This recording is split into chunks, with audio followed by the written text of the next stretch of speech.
Hi, my name's Charlie, and I love this game. In fact, I've played it quite a few times, and I'm always amazed at the details that I hadn't seen before. For instance, when the game starts, you're on a ferry boat, but if you look closely, you're on the Puget Sound ferry boat. And for those who know, Puget Sound's in the northwest outside of Seattle. But I also watch a lot of playthroughs on YouTube of this game, and so many details. And here's the first one. That hand has a cast on it. Why? Don't really know. A lot of this isn't going to make sense to you, and I'm sorry about that.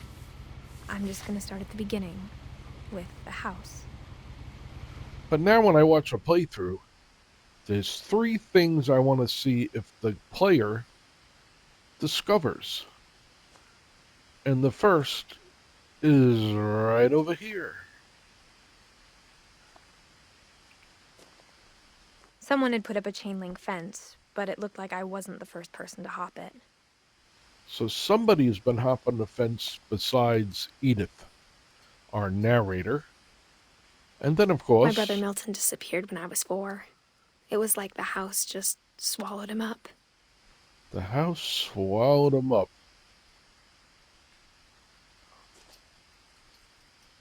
I mean, we see a lot of Milton posters on the ground, but those first two items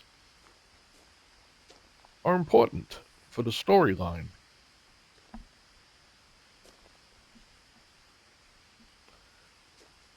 And then, of course, we see the house. But the next item that a lot of people miss is the dragon. So as we approach the house, we find out Edith has a key.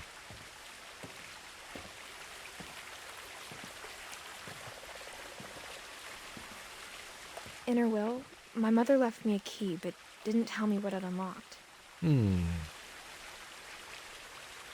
Now, that hand did not have a cast on it.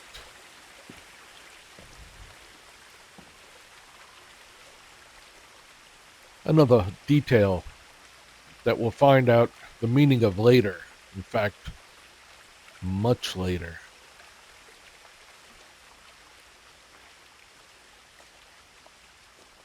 Maybe she thought I'd know.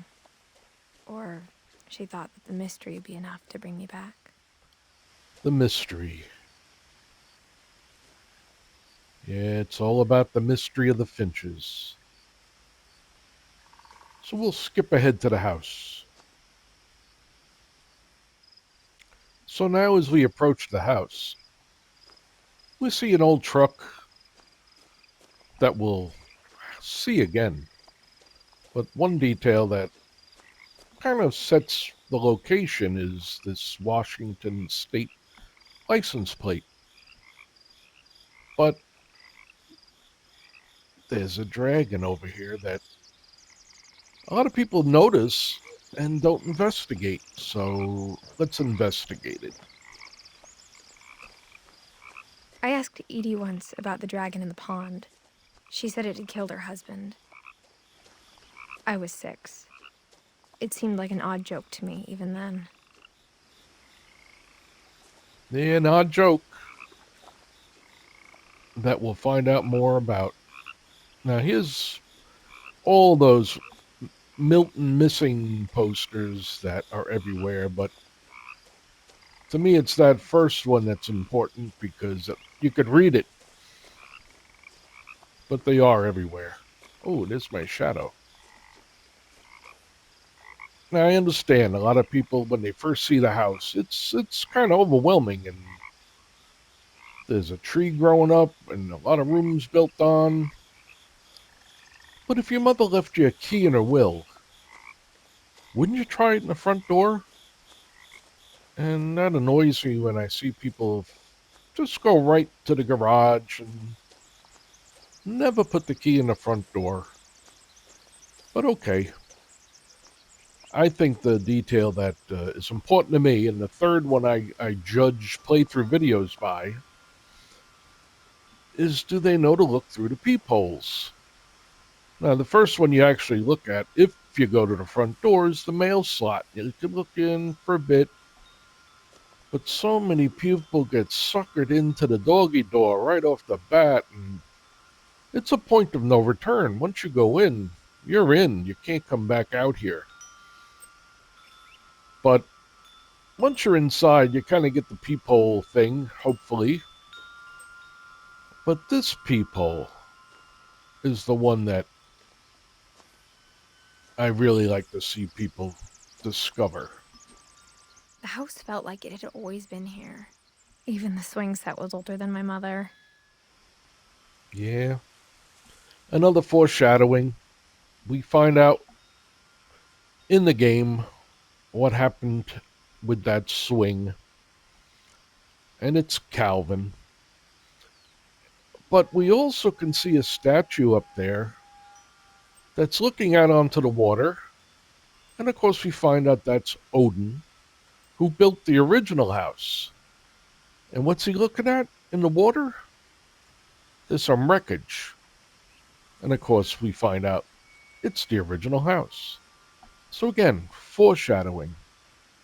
It plants that seed in your head. You just wonder what is going on. But if you don't look in that peephole, it'll be explained, but to me it doesn't have the same impact. So I've made this video, but I'm not going to play the game. I'm going to cut through to a bunch of screenshots. Crawling through the doggy door used to be a lot easier when I was 11. But before we go to the screenshots, I just want to show another detail. And we do find out what this is for. And what's in the middle? A peephole.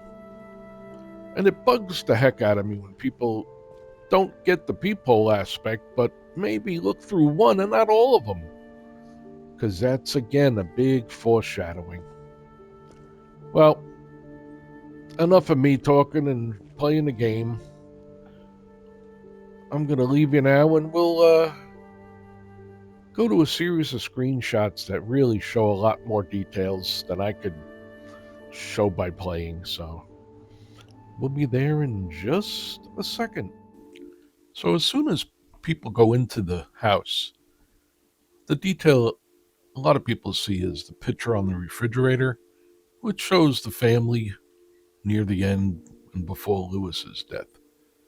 But also notice a lot of bottles of wine around the kitchen and throughout the whole house. Wine, beer, booze, gin, whiskey.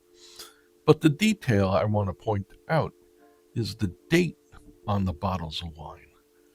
This Angelotti Vineyards is a vintage 2012. 2012's 2 years after that night they left the house, and also 2 years after Edie died. So how did these bottles of wine get in the house? My theory is Milton. Milton was alive and returning to the house. But before we go up the stairs, here's a chandelier right above the library. It cost $2,000. I did the research. And this nice little wood carving right by the steps. That's a nice detail. But when we look down at the old fireplace made with bricks after the house sank, we see a picture of the old house, the original house. But in Walter's room, we see it after it sank. And there's no doubt it's the same house. But how did that get there? Well, Edie was an artist, and we see Edie painting Walter's room. Which leads us into Molly's. Now, Molly, very interesting story, but she had a nice little chandelier in her bathroom. I like that one a lot. And before we go out the window, we notice she's got a blueprint of the house with Molly's room, Edie and Sven's, and Barbara's. And there's a cat out there now. Who could that cat be? I think we know. It's Molly. And we see her in Lewis's story. But once we're out, maybe we notice a frisbee in the gutter. Oh, that is old eggs in the bird's nest, that mama bird's nest. But this truck on the table in the treehouse looks familiar. But when we look at Molly's chalkboard, we see her daddy Sven getting killed by a dragon. That dragon we saw already in the pond on the way in, maybe. And in Sven's workshop, you can see him working on the prototype for the dragon slide. But in Edie's room, we see the dragon killed Sven, but we also see a picture of his actual death. Why would Edie keep this? She's fascinated with death. She does a book full of her shrine sketches, which Sven seemed to help her with by carving up the wood and varnishing it. I don't know how many deaths they expected, but that's a lot of wood. And he had a whole nother log ready to go. Crazy. But when we learn about Odin's story, he was an author. He wrote a couple of books. Joining the great majority, which means dying, but this one was awarded the Nobel Prize for Literature. And that's a big deal with a lot of money coming with it. Big enough that they made a national park that Sam and Calvin visited. Dawn obviously visited, and the day she'll never forget. And Calvin's little sequence in his room, where we notice the sad detail that after he died, he stopped growing, and then Sam didn't. But we also notice the actual dog that used the doggy door. And next to Calvin's bed, he's got a little robot drinking a can of beer. He was 11. Where did he get a can of beer? And then before his death, we see Sam taking pictures of the old house and Odin. But Barbara's a very fanciful story. And here's Edie painting Barbara's door. It even looks like while she was pregnant. And Barbara had her own Barbie doll, but under her bed, a 6-pack of beer. Now, she was 16. I don't know what she's doing with beer, but we do notice in her story the railing before it broke and after it broke when she hit the hook man with the crutch. And after it's repaired, we see it much later. But another detail without any explanation, because I think it was Barbara that went through the railing. But as we head down to Walter's area, we go through the old fridge, which is propped open with something. And what is that something? It's a can of peaches. And when we see Walter's story, we know he loved his peaches. And of course, he died soon after he had his last peach. But he did keep the crutch for old time's sake.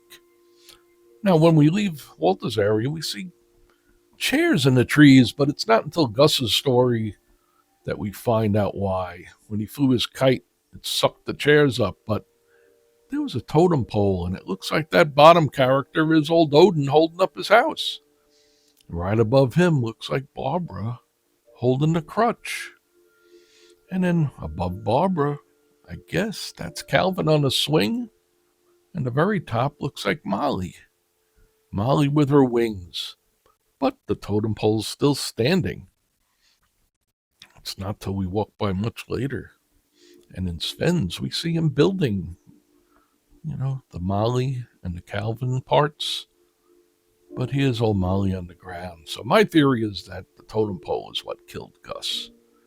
That's what happens when you're on the beach during a nasty thunderstorm. Then we go up to Dawn's little classroom, which I found very interesting. Because what did she teach? Well, they taught about the curse. So the kids knew about the curse and the history and the myth. But Barbara also had a little shrine next to her desk for Sanjay, who died doing rescue work. But on her desk is a picture of Milton, Dawn, and Lewis. And if you look closely at Milton's wearing a crown. which is very interesting because we see him on his shrine wearing the crown. And then when we see the castle before we go in, if you look up on the roof, there's another detail. It's a swan. So why do we see a swan? Well, I'll tell you why. About to go into Milton's castle. But you notice the logo on the floor mat outside. That is from the king in The Unfinished Swan. And the theory is Milton is the king in The Unfinished Swan. As soon as you get in his room, that theme music begins. In that game, you're following the swan's yellow footprints. But the ship, the balloon ship, is from Unfinished Swan. This is the layout of the whole beginning, as well as the drawings. Even the frog is in that game.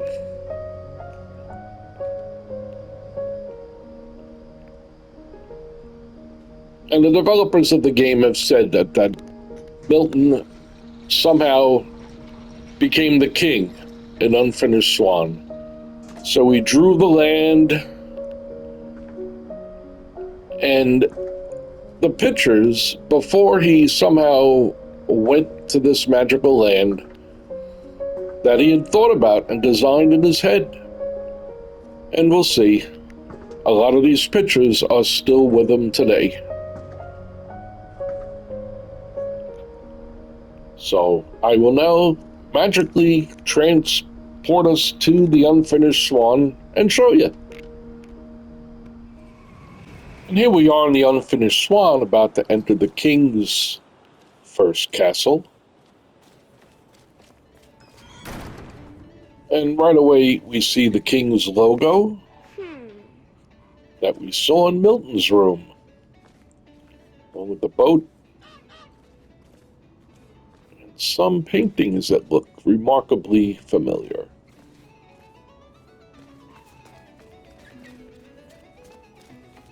Now up here you have the map of the Unfinished Swan, which we also saw in Milton's room. And there's the crown on the king. So anyway, the theory is that somehow Milton became the king in this world, drew himself a wife, and that wife gave birth to Monroe. Now the story in The Unfinished Swan, you are Monroe. But that's the connection. Now we move on to Lewis, and the detail I like is he's living in a boat. Now how to get a boat up there, or any of this up there, who knows? But if you look around Lewis's area, there is no shrine. There's only his locker contents, but Edie already began memorializing Lewis a week before they left. So, never got to finish that one. But Lewis's story, we see he gets a crown. He gets more than a crown, but where have we seen this crown before? Oh, wait a minute. It was in the graveyard, wasn't it? Yeah, Lewis got his crown all right. But now we go up to Dawn's area and Edith's area, and we see Dawn actually had a little shrine again to Sanjay. Looks like she got some of his possessions. And if we turn around, there's a prayer on the wall that says, "O God, you have called your servants to ventures of which we cannot see the ending, by paths as yet untrodden, through perils unknown. Give us faith to go out with good courage, not knowing where we go, but only that your hand is leading us and your love supporting us through Jesus Christ our Lord. Amen." I think that's a great little prayer. But now we move on to Edith's area and we find out about the last night when they left the house. And I assume that's when Edie passed away. Edie gives Edith direction to go to the library, and she left a present for her there. Well, in the library, I noticed there's a bed with a candle, so I think Edie was living in the library. After all, her room was sealed up. So Edie gives Edith a book about the day she was born. And as we go out to the old house, we look back at the new house, which is all dark except for one window. And we know that window is Edie and Sven's room. So now we head out to the house that's been under the water for 50 some odd years, and it's a wreck. It's all busted up until we open the gate. And then once we do, we see that same light is on in that room. Now we head to the ultimate ending for Edith Finch, where she has a visitor to her grave. Now, who is this? He's carrying flowers and has a cast on his arm. Well, we know it's her son, whose name is Christopher, and we've seen him before. And it was on that ferry boat in the beginning of the game when he's reading through Edith's journal, as we do, as she relates to it. I thought it's interesting there were some books I saw along the way. The Finches, A Falling Flock. Yeah, they fell all right. And then this one, Barbara Finch, Child Star, which of course she was. And we've seen her story too. But then there's one more book I saw that says it all, The Finch Curse. But my favorite detail of the entire game occurs in the graveyard. And it's this one right here.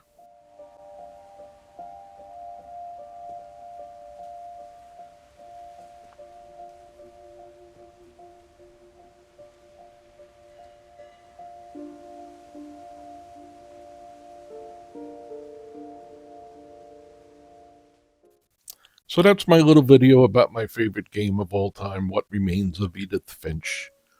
Thanks for bearing with me. It was kind of a mess to make this. I patched together a bunch of old stuff, but there it is. The details I've seen over the years of watching and playing the game. If you know any I've missed, and I'm sure I've missed them, let me know. Thanks.